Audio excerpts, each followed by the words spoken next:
Marois et Théo sont deux candidats du reste du monde. La saison Romance à Ibiza est actuellement en diffusion sur W9.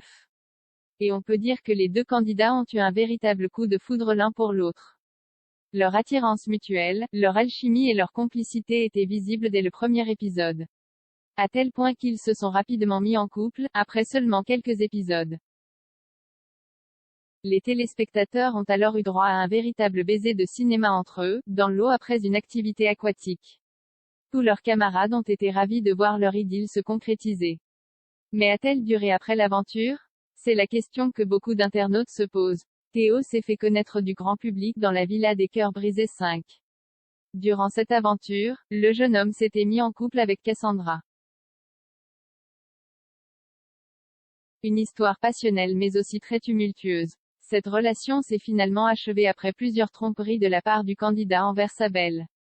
Quant à Marois, elle est apparue pour la première fois dans Les Princes et Princesses de l'Amour 5 alors qu'elle était la prétendante d'Anthony Alcaraz.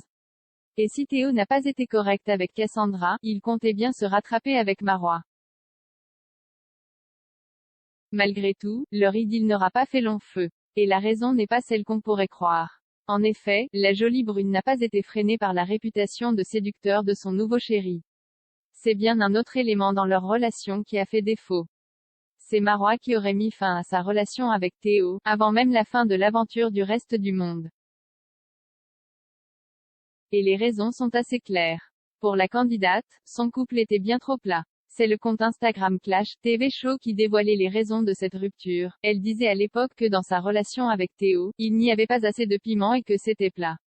Vous le verrez dans les images normalement. Après c'est difficile d'avoir une relation de ouf dans un tournage donc c'est normal que ça soit plat.